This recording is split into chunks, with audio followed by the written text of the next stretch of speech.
हे WhatsApp guys, कैसे हैं आप सभी लोग। मैं हूं राहुल और आपका अपने चैनल पे बहुत बहुत स्वागत करता हूं। आप सभी का अभिनंदन करता हूं। देखिए भाई, हम थोड़ा सा एक चीज़ और सोच रहे हैं अपने चैनल का नाम चेंज करने का। तो अगर आपको कोई अच्छा नाम पता है तो सजेस्ट कर दीजिए। हालांकि हम एक नाम सोच तो चुके हैं इसके बारे में, इस चैनल को चेंज करने के रीज़न है उसका, मास्टर वर्ड से लगता है कि एक बहुत बड़ी उपाधि। ठीक है बेटा, मैं एक फैसिलिटेटर हूँ जो अपनी नॉलेज को आपके साथ शेयर कर रहा हूँ। वही जो मैं हमेशा सबके साथ बोलता हूँ, सीखेंगे और सिखाएंगे। इसीलिए इसी के पॉइंट पे हम लोग बेटा एक चैनल का नया नाम लेके आ रहे हैं और होप सो आज रात को उसको चेंज कर दिया जाए और आपको जो कल की वीडियो मिले वो नए नाम के साथ मिले। ठीक है, तो अब हम लोग अपना क्वेश्चन स्टार्ट करते हैं। ठीक है, आज की अपनी क्लास शुरू करते हैं। चलिए भैया, पहला क्वेश्चन है आपका इशू ऑफ डिबेंचर से। आप सभी जानते हो रिडम्पशन ऑफ डिबेंचर आपके सिलेबस का पार्ट ही नहीं है, तो इसलिए हम उसकी बात में नहीं करेंगे। दूसरा, यहाँ से कोई एमसीक्यू ना आना ही होता है, यहाँ से कोई एमसीक्यू नहीं आता, बट फिर भी मेरा एक सीरीज़ में लेके चल रहा हूँ तो मैंने सोचा कि 2020 एमसीक्यू सीरीज़ में इसके अंदर 10 क्वेश्चन हैं। मैंने 10 क्वेश्चन ही आज कवर किए, तो आप उनको फोकस करिए। ठीक है, चलिए सबसे पहले बात करते हैं perpetual debentures are known as irredeemable debentures. Question बोल रहा है क्या इनको बोला जाता है? बिल्कुल यस। आंसर होगा स्टेटमेंट ट्रू है, बिकॉज, ठीक है बेटा, because the company does not repayment of money, ठीक है, borrowed by issuing of debenture or such debenture during the life of assets। जो आपकी कंपनी की during the life of assets होते हैं ना, उसमें कंपनी इसका कभी पेमेंट नहीं करता, इसलिए इनको परपीचुअल बोला गया। इनके एग्जिस्टेंस तक लास्ट तक मिलेगी, जब कंपनी का लिक्विडेशन होगा तब इसकी बात कर ली जाती है। चलिए भैया, क्वेश्चन नंबर 2 की बात करते हैं। Irredeemable debenture are known as a perpetual debenture, यही क्वेश्चन का एक नया फॉर्म निकल के आया। बिकॉज यस, इसमें लिखेंगे क्या, इसमें वही आंसर होगा, these debentures, these are not repayable, ठीक है, during the life of company, ठीक है, during the life of company और during the life span by company. ठीक है, मेरी बात समझिए, ये वर्ड बड़ा इंपॉर्टेंट है, स्पेन बाय कंपनी। ठीक है, आप देख लीजिएगा, क्योंकि कंपनी जो अपना पूरी ज़िंदगी जीती है उसमें इनका पेमेंट नहीं करती। और बेसिकली मैं आपको बताऊं, कोई भी कंपनी अब इरेडिबल डिबेंचर नाम की चीज़ को इशू नहीं करती। फिर भी एग्जामिनर क्वेश्चन रख दे तो आपके पास आंसर होगा। Dash is an instrument of debt और बाय द कंपनी। ऑब्वियस या तो डिबेंचर्स होंगे या फिर आपके बेटा क्या होंगे, डेट्स में डिबेंचर्स होंगे, या फिर बेटा आपके बॉन्ड्स होंगे जो कंपनी इशू करती है बेसिकली। ठीक है बेटा जी। Fourth question, a debenture which are convertible into equity share और other security either at option of debenture holder और at option of company after the specified period are. बेटा आप सभी जानते हो डिबेंचर 8 टाइप के होते हैं, उसमें से एक टाइप होता है बेटा कन्वर्टिबल। ठीक है, तो बेटा एक कन्वर्टिबल डिबेंचर की कैटेगरी में आते हैं, तो बेटा प्लीज़ देख लीजिएगा। ठीक है, इसके 5वां क्वेश्चन है आपका, most debenture issued by the company.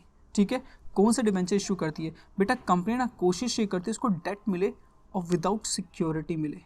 कैसा मिले बेटा? विदाउट सिक्योरिटी मिले। जब उसको विदाउट सिक्योरिटी मिलता है ना, तो बेटा ऑब्वियस सी बात है विदाउट सिक्योरिटी मिले, बट कुछ लोग चाहते हैं कि उसको सिक्योरिटी के साथ मिले, तो वो पॉसिबिलिटी बन सकती है। बट 90% केस में कंपनी क्या कोशिश करती है कि इसका जो डिबेंचर्स है, ठीक है, जो कंपनी इशू करती है, एक तो नॉन कन्वर्टिबल इशू करती है कि उनको कन्वर्ट ना किया जाए किसके अंदर, इक्विटी शेयर के अंदर। क्योंकि अगर इक्विटी शेयर के अंदर वो कन्वर्ट हो गया तो बेटा कहीं ना कहीं आप राइट दे दोगे किसको, या तो इक्विटी वालों को, ऑब्वियस आता है इनको इक्विटी में कन्वर्ट करेगा, right to equity shareholder हो जाएगा उनके पास इक्विटी शेयर का, और बेटा उनको ना आपके एजीएम में मीटिंग में बैठने का मौका मिल जाएगा। और आप लोग, कोई भी कंपनी नहीं चाहेगी कि उसके ऊपर जो होल्डिंग है वो बढ़े, वो डेट लेना पसंद करेगी और उस पर इंटरेस्ट देना पसंद करेगी। इसीलिए बोला जाता है डेप्ट is a cheapest source of finance. मेरी बात समझ में आती है? चीपेस्ट सोर्स ऑफ फाइनेंस, इसको डेप्ट को चीपेस्ट सोर्स ऑफ फाइनेंस का नाम दे दिया जाता है। इसका आंसर डी आएगा, इसके आंसर में डी ही रहेगा। ठीक है बेटा जी। अब इसके से चलिए भैया क्वेश्चन नंबर 6 की बात कर लेते हैं हम लोग। ठीक है, क्वेश्चन नंबर 6 में क्या बोलता है, normally amount of share is not return during the life of company. देखो यार ये क्वेश्चन शेयर कैपिटल का है, सबसे पहली बात तो ये, बट ये क्वेश्चन मुझे अच्छा लगा इसलिए मैंने इसको डाल देता।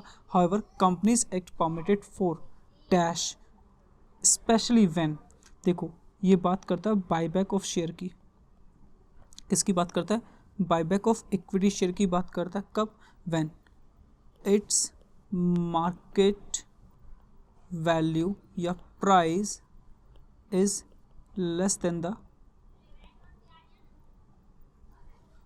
Then it's book value. जब उसकी वैल्यू बुक वैल्यू से भी कम हो जाती है मार्केट में, तो कंपनी कहती है कि भैया एक काम करो, इनको बायबैक करो। ठीक है, तो ये कंपनीज एक्ट का स्पेशल क्वेश्चन है, ये मेरे हिसाब से इंपॉर्टेंट है, थोड़ा सा देख लीजिएगा बेटा जी। क्वेश्चन नंबर 7, अब आपको मैच करना, मैच द फॉलोइंग।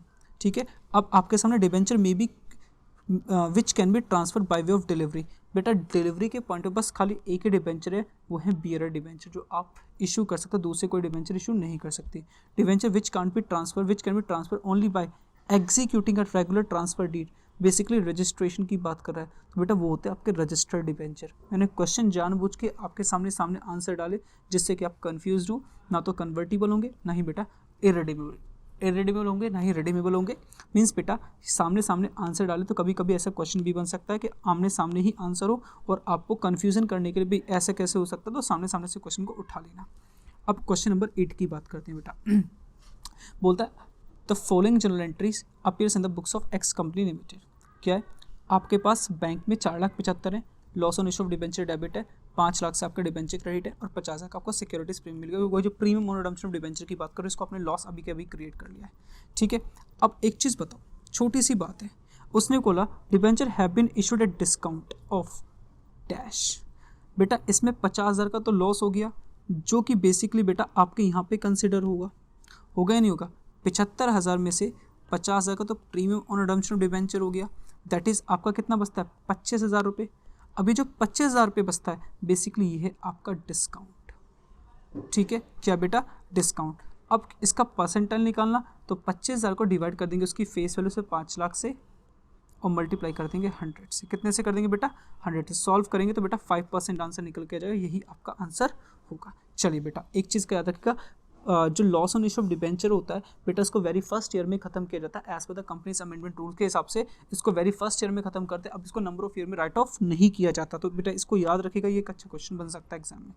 ठीक है, अगला क्वेश्चन बेटा, अगला क्वेश्चन है व्हेन 1000 डिबेंचर ऑफ 100 रुपये each were issued by the company at 5% discount, redeemable at percent of 8% at a premium of 8%, how much amount will be credited to premium on redemption of debenture account. कितना amount create होगा, सीधी सी बात है, हमको face value से मतलब होता है, discount value से मतलब नहीं होता। तो 1000 शेयर मल्टीप्लाई बाय 100 का 8% बेटा कितना आएगा, 8,000 रुपये आएगा, तो ये इसका आंसर होगा सी। अगला क्वेश्चन क्या है, when debentures are redeemed at premium, redeemable at premium, तो डैश अकाउंट विल ऑल्सो यानी is also be credited along with debenture account. तो बेटा एक ही अकाउंट होता है premium on redemption of debenture account. ठीक है बेटा, तो ये कुछ 10 क्वेश्चन थे मेरी तरफ से आपके लिए, जो मेरे हिसाब से बहुत सही क्वेश्चन बन सकते हैं एग्जाम में, इनसे बाहर आने की उम्मीद बहुत ही ज़्यादा कम है। सो प्लीज़ अगर आपको ये क्वेश्चन अच्छे लगते हो तो बेटा जी प्लीज़ इस वीडियो को लाइक करें, शेयर करें एंड सब्सक्राइब करें यार, घंटे वाले बटन को तोड़ दो यार। देखो आप लोगों की बहुत हेल्प की ज़रूरत है, अगर आप मुझे इनिशियल लेवल पे सपोर्ट करोगे तो डेफिनेटली मैं कुछ लाइव स्ट्रीम्स भी करूँगा जो कि आपको बहुत हेल्प करेंगी एग्जाम टाइम में। दूसरी बात, आप सब बच्चों के दिमाग में एक बात सेट हो चुकी है कि भाई एग्ज़ाम नहीं होंगे, बट मैं आपको बता दूँ यदि एग्ज़ाम हुए तो आप लोगों का क्या डिसीजन होने वाला है, उस सिचुएशन को थोड़ा सा बस मुझे सोच के बता दो। और यही कारण था कि मैं आपको मोटिवेट कर सकूं, आपके साथ कनेक्ट हो सकूं, और इसलिए मैंने 2020 MCQ सीरीज़ लाके आपके सामने रख दी। मुझे भी बड़ी दिक्कत होती है इसको रिकॉर्ड करना, बनाना, क्वेश्चंस ढूंढना, सब कुछ करने में, बट मैं भी आपके साथ डेडिकेटेड हूँ ना। तो बेटा जी प्लीज़ सभी से रिक्वेस्ट है कि बेटा इसको बड़ा ध्यान से देखें, जो हेल्प मैं आपकी कर सकता हूँ मैं अपनी तरफ से करूँगा। मुझे लगता है कि 20 दिन में हमारा MCQ सीरीज़ कंप्लीट हो जाएगा, तो हम तब भी रुकेंगे नहीं, हम आपको मैक्सिममली वो सारी इन्फॉर्मेशन प्रोवाइड करेंगे जो मैं अपने एंड पे कर सकता हूँ एज एन फैसिलिटेटर। जितनी भी चीज़ें आपको प्रोवाइड कर सकता हूँ मैं उसे देने की कोशिश करूँगा। चलिए भैया, इस वीडियो को लाइक करें, शेयर करें, सब्सक्राइब करें, और हाँ, सब्सक्राइब वाला बटन, बेल आइकन को दबाना बिल्कुल ना भूलें, जिससे आपको आने वाली सारी की सारी जितनी वीडियोज़ हैं उनका नोटिफिकेशन टाइम पे मिलता रहेगा। चलिए भैया, सीखते रहिए और जीतते रहिए, सिंपल सी, ठीक है बेटा।